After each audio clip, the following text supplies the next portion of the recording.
Last night at GBNews' People's Forum with the Prime Minister, there was one standout viral moment. My name is John Watt, and I'm one of the COVID vaccine injured in this country. I want you to look into my eyes, Rishi Sunak, and I want you to look at the pain, the trauma, and the regret I have in my eyes. We have been left with no help at all. Why are the people who are in charge, who told us all to do the right thing, have left us all to rot? So there is a vaccine compensation scheme that's in place, as you alluded to, in the NHS. Obviously, everyone individually will work through their cases. It's difficult for me to comment on anyone's individual case, I'm sure. Well, John's comments actually got a round of applause from the audience and a massive reaction online. So that man is John Watt, who had, I believe, 3 vaccines and developed a heart condition that nearly killed him. Before I was fit and healthy and used to do boxing, would do CrossFit, you know, do a lot of weight training and, you know, keep myself in good shape. When I had my Pfizer booster, that's when my world just totally crumbled. Yeah, I mean, he ended up in a wheelchair. It nearly killed him, OK? He is a voice for the vaccine injured and those who are sadly no longer here to make their voice heard. He thinks people have been lied to and betrayed over vaccine safety, and he wants the government to take responsibility.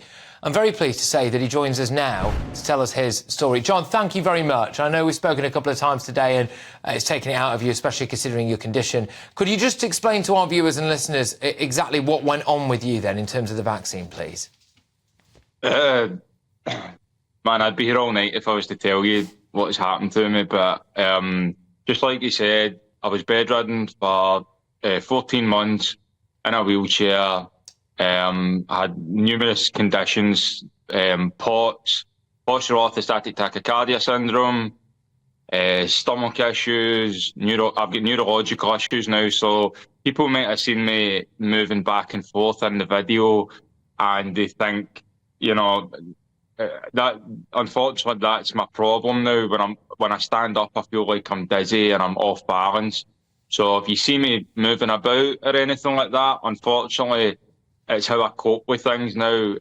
For me doing that last night, it's adrenaline and a heart issue does not go well, Patrick, and it took a lot out of me to do that and drive down there, and I seen an opportunity and unfortunately I had to take it. Well, you certainly did. And you are still being demonised, OK? And earlier on today, Kevin Maguire, who's a journalist, well, he said this. We'll play the clip.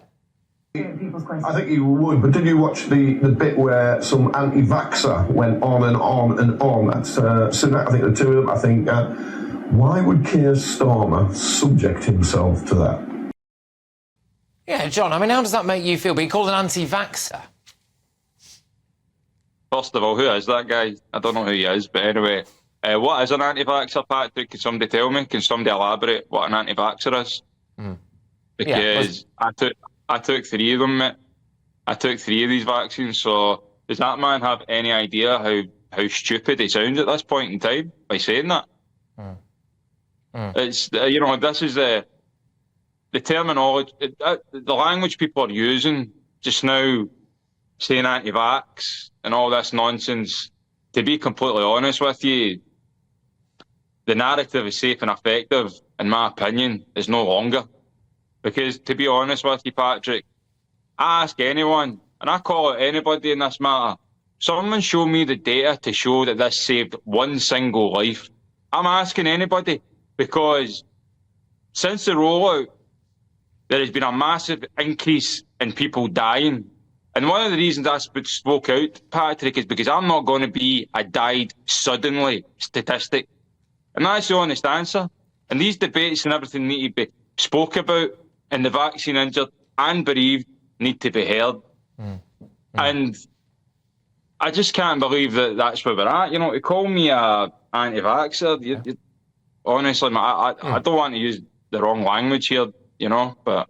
Yeah. OK, well, look, as you know, the government goes, well, it's saved many lives, etc. But can I get your views on the compensation scheme and where you're at with it? Because that was one of the things you were really trying to hammer home to the Prime Minister, wasn't it? Because you feel completely left behind and completely forgotten about, and that it's been left to you, actually, really, and other people like you to really bang the drum to trying to get justice.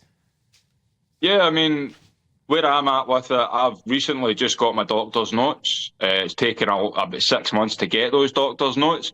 But I know certain people who have, you know, if I speak to all the vaccine injured in the UK, there's only been a very, very small percentage that have had a payout. And I'm talking about people that have had spinal strokes, you know, people who have got heart conditions now. What is 60%? Look, we're no further forward than we were a year ago.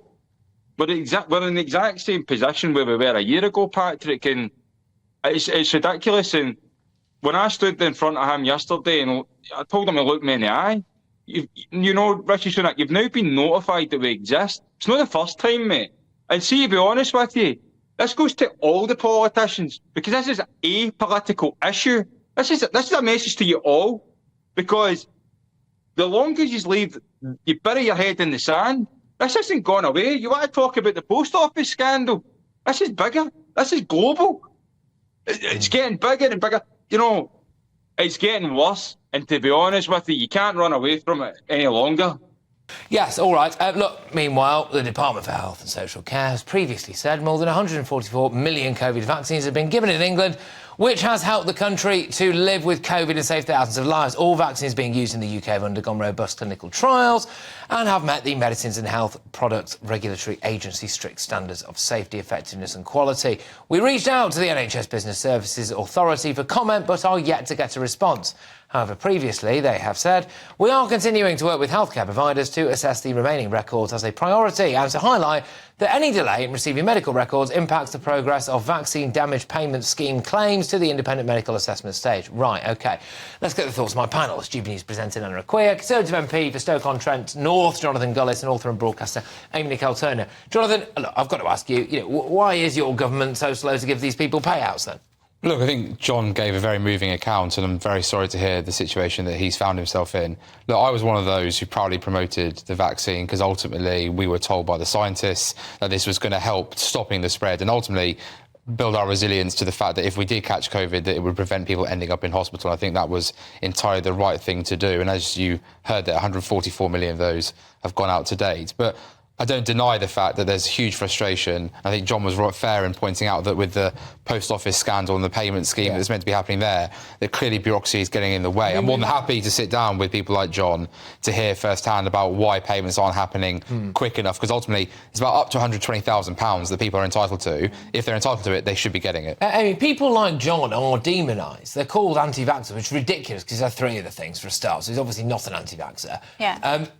People like him are demonised and they will feel, I mean, shunned from society, laughed at, scoffed by people who maybe have had a vaccine and are fine, and that's not the case for everybody. No, they absolutely shouldn't. Vaccine injured are very real, they're very much there, but in the same way, nothing is risk-free. Planes crash, those people are real that have been involved in that plane accident, but we still see flying is safe. The vaccine is still safe. But they tend to get compensation or insurance. But I think the problem with the compensation is probably because it's extremely difficult to prove that the vaccine caused that stroke that came 5 years later. It's probably extremely difficult to prove that. And I imagine in the cases where it's cut and dry, like in John's case, he will get and he deserves every single penny he gets. But we can't get away from the fact that vaccine hesitancy is far more dangerous than getting the vaccine. Of course it is. Well, is it really? Well, Amy's actually right. Well, look at the MMR. Doses. There's going to be a few that had a. But the thing is, look, we were told, if you get this vaccine, it's going to stop transmission. You're not going to be able to give it to anyone, and it's going to stop you from getting COVID. And to be fair, that wasn't true. Well, you see, that's the thing. So I was like Jonathan. I was, an advocate for the vaccine. I encouraged people to get vaccinated because I thought you'd be protecting others and yourself and so on and so forth.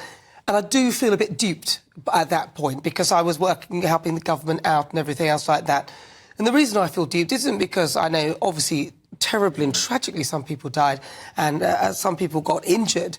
But I feel duped because it wasn't true. It didn't prevent transmission at all. We learned that it doesn't. So one of the main premises of me ensuring that others around me were vaccinated was that.